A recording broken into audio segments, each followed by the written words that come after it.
Une attaque a eu lieu à Grenoble. Un mort est à déplorer à cette heure. L'auteur des faits portait un drapeau de l'État islamique. On n'en sait pas beaucoup plus à l'heure qu'il est. On va en parler avec quelqu'un qui connaît bien l'Isère, puisque ce fait divers s'est produit en Isère, cet acte terroriste en Isère, qui est un ancien député, sénateur de l'Isère, M. André Valigny, qui est par ailleurs secrétaire d'État chargé de la réforme territoriale.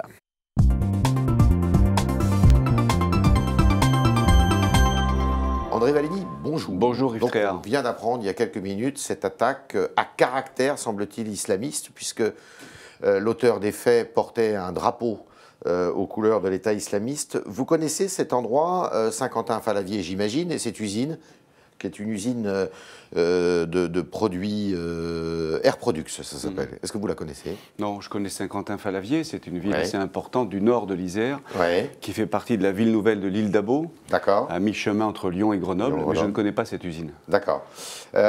Est-ce que cette région, l'Isère, département que vous connaissez bien, peut être un foyer, justement, d'islamistes? On le pense souvent. On le pense souvent? On le dit souvent. Et pourquoi? On dit que dans l'agglomération grenobloise d'une part, et puis dans le Nord-Isère, entre Bourgoin et Vienne, il pourrait y avoir des terroristes potentiels, des réseaux islamistes, peut-être pas très organisés comme peut l'être un réseau international, mais enfin des gens qui sauraient travailler par ces idées extrémistes et fondamentalistes. Il y a eu des arrestations il y a quelques années dans le Nord-Isère. Donc voilà, je suis évidemment choqué, très choqué par ce qui s'est passé ce matin, et en même temps, je ne suis pas surpris, si la version islamiste est confirmée, que ça se produise dans ce nord du département de l'Isère, où on entend depuis des années déjà, on entend les spécialistes nous dire qu'il peut y avoir des réseaux comme ça, potentiels, dormants, des individus tentés par le fondamentalisme. Des individus qui sont de nationalité française ou qui viennent de l'étranger? Plutôt de nationalité française. De nationalité française, avec des mosquées peut-être, qui sont des mosquées repérées, qui sont des mosquées à tendance intégriste? Pas à ma connaissance. Pas à votre connaissance? Pas dans le nord du département, non. Est-ce qu'on peut établir un lien, parce que souvent ce lien est fait, avec le gangstérisme qui gangrène, sans mauvais jeu de mots, la ville de Grenoble? Je ne sais pas grand-chose, moi, sur ce qui s'est passé ce matin. A priori, non. D'abord, c'est une zone très différente. Ce qui se passe autour de Grenoble, dans le milieu, avec un grand M, si j'ose dire, n'a pas de rapport avec le Nord-Isère. Ce sont deux zones bien séparées. Alors, comme on n'en sait pas beaucoup plus, on ne va pas extrapoler. Hier, vous avez eu des propos à propos des migrants qui affluent vers l'Europe en disant « la France a un devoir d'hospitalité ». Qu'est-ce que vous vouliez dire là-dessus? Vous êtes favorable au quota, vous?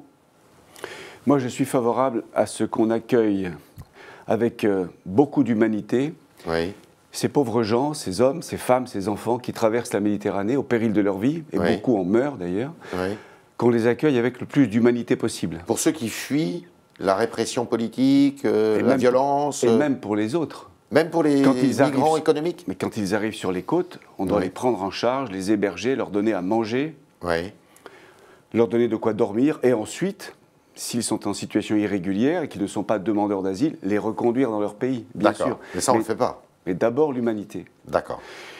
Quant au droit d'asile, particulièrement, parce qu'il s'agissait de ça. Il s'agissait de on réforme le droit d'asile en France. On réforme le droit d'asile pour que les délais d'attente soient beaucoup moins longs.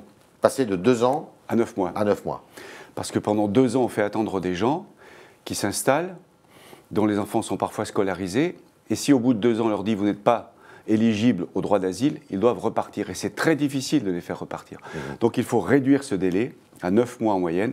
Des moyens considérables ont été mis et vont être mis, en termes d'hébergement bien sûr, mais aussi de personnel, de magistrats, de fonctionnaires, pour que les demandes d'asile soient examinées plus rapidement. Mais vous savez, André Valigny, que le problème, il est là, mais il est aussi ailleurs. Une fois que les demandeurs sont déboutés, et Dieu sait s'ils sont nombreux, parce que la majorité sont déboutés de leurs demandes, qu'est-ce qu'on fait pour que ces gens-là repartent dans leur pays. On les reconduit dans leur pays. Ce qui n'est pas le cas, comme vous le savez. Pas assez, c'est vrai.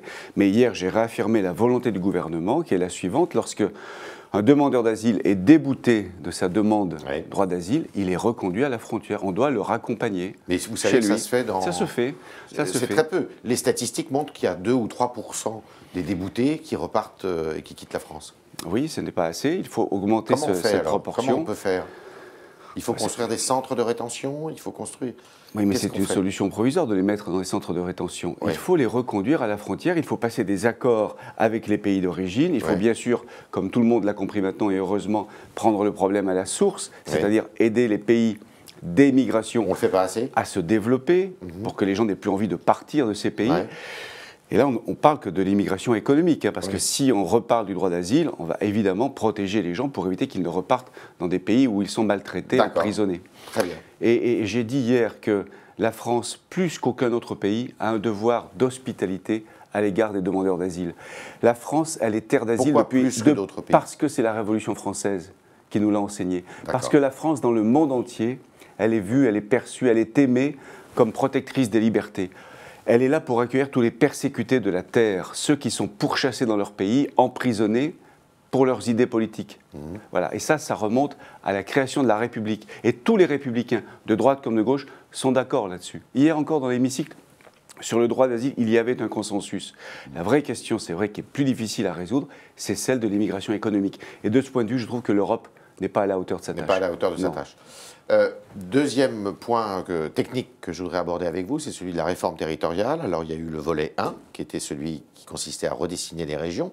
Il y a le volet 2, qui est cette fameuse loi NOTRe, très technique, qui consiste à répartir les compétences entre ces collectivités territoriales. Hier, il y a une manifestation de maires ruraux, avant-hier, de petites communes, qui disaient « mais nous, on n'est pas contents parce qu'on ne va plus avoir de pouvoir, tout va remonter aux intercommunalités ». Qu'est-ce que vous leur répondez?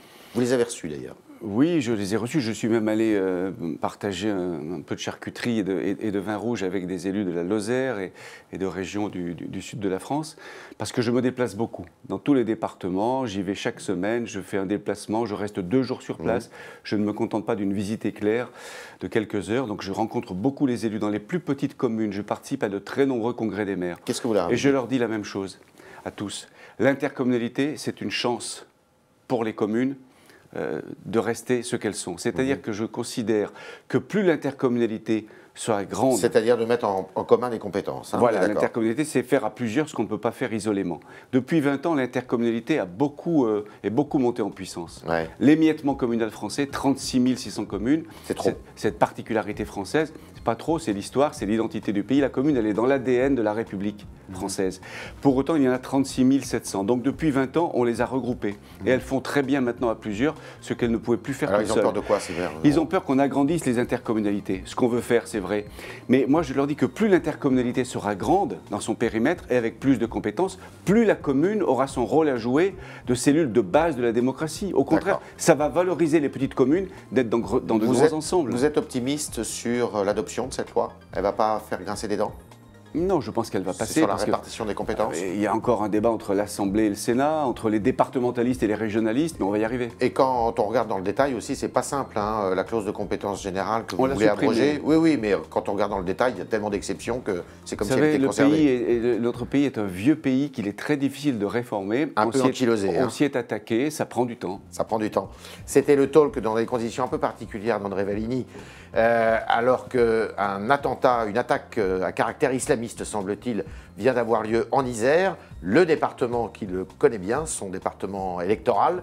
Et bien André Vallini va nous quitter pour aller directement sur place et il nous a dit que pour ce qui est des migrants, eh bien l'Europe n'était pas à la hauteur et que la France a un devoir très singulier, très spécifique en Europe. Elle a un devoir d'hospitalité qu'elle doit absolument remplir. Quant à la loi sur la réforme territoriale, la loi NOTRe, il est plutôt optimiste. Merci André Vallini. Merci.